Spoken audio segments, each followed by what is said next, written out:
Okay, hi, this is Ms. Mandy's again. I'm going to read another novel. This time it is a YA novel. It's called Trash by Andy Mulligan, and it is also a dystopian novel. I'm kind of into the whole dystopian genre at the moment since we're living in strange times. I'm going to read you the inside of the front jacket, and then I will read you the first chapter. Again, this is Trash by Andy Mulligan. It's a great YA dystopian novel. In an unnamed third world country in the not so distant future, 3 dump site boys make a living picking through the mountains of garbage on the outskirts of a large city. One unlucky lucky day, Raphael finds something very special and very mysterious. So mysterious that he decides to keep it, even when the city police offer a handsome reward for its return. That decision brings with it terrifying consequences, and soon the dump site boys must use all of their cunning and courage to stay ahead of their pursuers. It's up to Raphael, Gardo, and Rat, boys who have no education, no parents, no homes, and no money, to solve the mystery and right a terrible wrong. Andy Mulligan has written a powerful story about unthinkable poverty and the kind of hope and determination that can transcend it. With twists and turns, unrelenting action, and deep, raw emotion, Trash is a heart-pounding, breath-holding novel. This is a great novel. If you are a kid who doesn't like to read, you would like this book. Okay, so part 1. My name is Rafael Fernandez, and I'm a dump site boy. People say to me, I guess you just never know what you'll find sifting through rubbish. Today could be your lucky day. I say to them, friend, I think I know what I find. And I know what everyone finds because I know what we've been finding for all the years I've been working, which is 11 years. It's the one word, stupa, which means, and I'm sorry if I offend, it's our word for human muck. I don't want to upset anyone. That's not my business here. But there's a lot of things hard to come by in our sweet city, and one of the things too many people don't have is toilets and running water. So when they have to go, they do it where they can. Most of those people live in boxes, and the boxes are stacked up tall and high. So when you use the toilet, you do it on a piece of paper, and you wrap it up and put it in the trash. The trash bags come together. All over the city, trash bags get loaded onto carts, and from carts onto trucks or even trains. You'd be amazed at how much trash this city makes. Piles and piles of it. And it all ends up here with us. The trucks and trains never stop, and nor do we.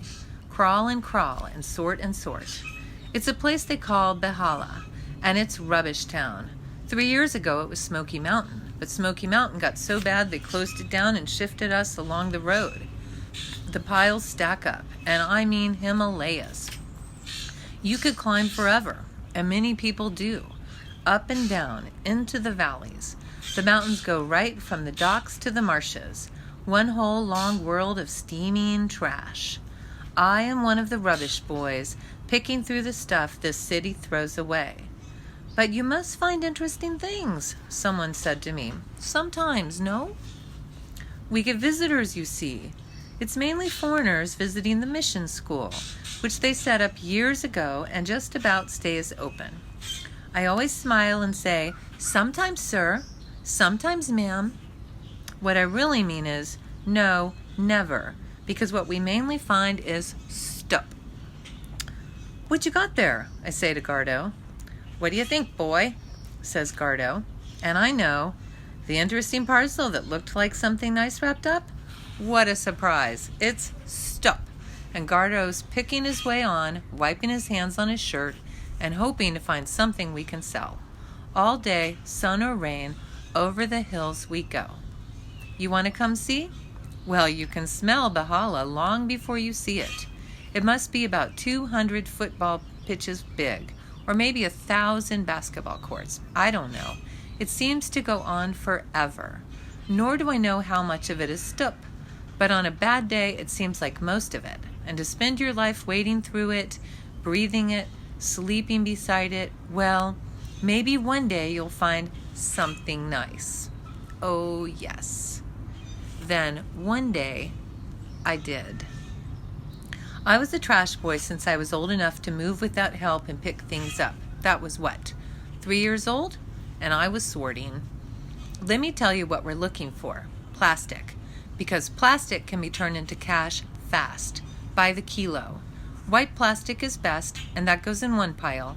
Blue in the next. Paper, if it's white and clean, that means if we can clean it and dry it. Cardboard also. Tin cans, anything metal. Glass, if it's a bottle. Cloth or rags of any kind. That means the occasional t-shirt, a pair of pants, a bit of sack that's wrapped something up. The kids around here, half the stuff we wear is what we found, but most we pile up, weigh, and sell.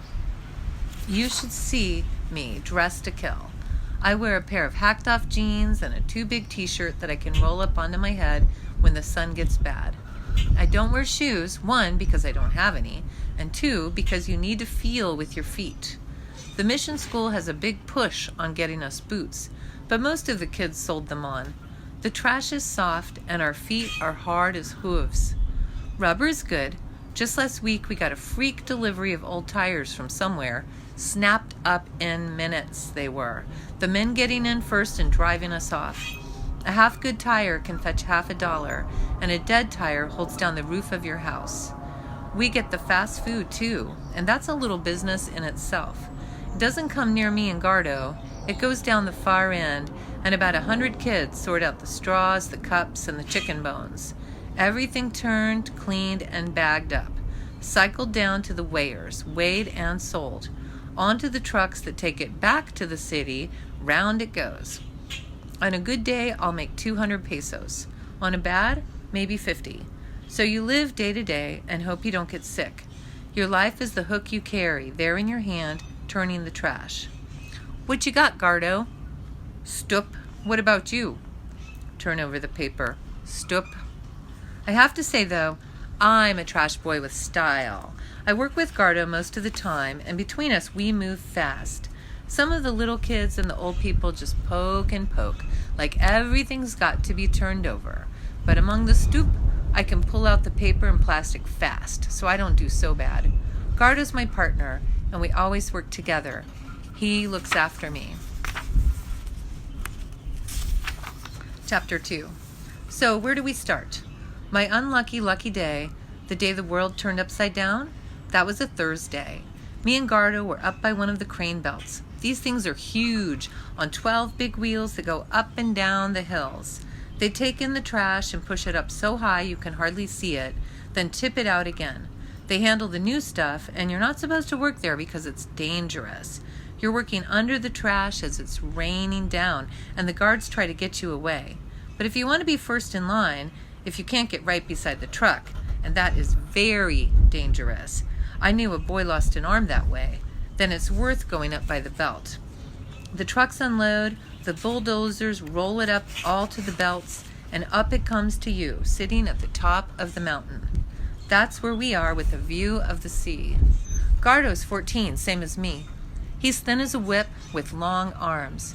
He was born 7 hours ahead of me onto the same sheet, so people say. He's not my brother, but he might as well be because he always knows what I'm thinking, feeling, even what I'm about to say. The fact that he's older means he pushes me around now and then, tells me what to do, and most of the time I let him.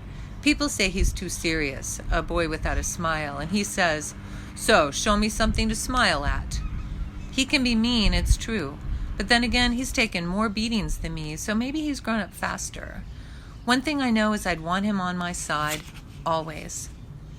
We were working together, and the bags were coming down, some of them already torn, some of them not.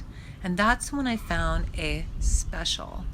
A special is a bag of trash, unsplit, from a rich area, and you always keep your eyes wide for one of them. I can remember even now what we got. Cigarette carton with a cigarette inside. That's a bonus.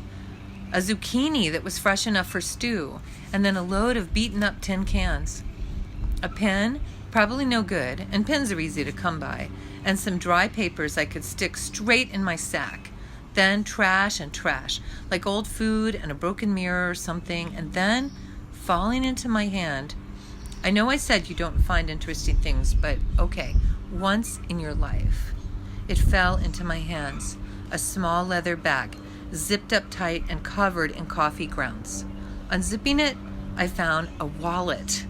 Next to that, a folded up map, and inside the map, a key. Gardo came right over, and we squatted there together up on the hill.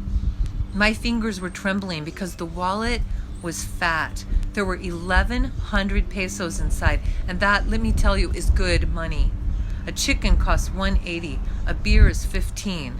1 hour in the video hall, 25. I sat there laughing and saying a prayer. Garda was punching me, and I don't mind telling you, we almost danced. I gave him 500, which was fair because I was the one who found it. 600 left for me. We looked to see what else there was, but it was just a few old papers, photos, and interesting, an ID card. A little battered and creased, but you could make him out easy enough. A man staring up at us right into the camera with those frightened eyes you always have when the camera flashes. Name? Jose Angelico. Age? 33 years old, employed as a houseboy. Unmarried and living out somewhere called Green Hills. Not a rich man, and that makes you sad. But what do? Find him in the city and say, "Mr. Angelico, sir, we'd like to return your property." 2 little photos of a girl in a school dress. Hard to say how old, but I reckon 7 or 8, with long dark hair and beautiful eyes. Serious face like Gardo's, as if no one had told her to smile. We looked at the key then. It had a little tag made of yellow plastic. There was a number on both sides, 101. The map was just a map of the city. I took it all away and slipped it down my shorts. Then we kept on sorting. You don't want to draw attention to yourself, or you can lose what you find. But I was excited. We were both excited, and we were right to be, because that bag changed everything. A long time later, I would think to myself, everyone needs a key. With the right key, you can bust the door wide open, because nobody's going to open it for you. So those are the first 2 chapters in this really great book. Again, it's called Trash by Andy Mulligan, and it's set in a city, a place similar to, some people think it could be based in Manila in the Philippines, but the author was careful not to say where it was. But I think, you can find places like this and children like this all over the world who live in dumps and who make their living sorting through rich people's garbage. And what these boys find changes their lives, and they end up getting chased by bad men, and good people try to help them, but mainly they have to help themselves and try to make their lives better. So that's a great book. It's a YA fiction, Trash by Andy Mulligan. I hope you read it and enjoy it.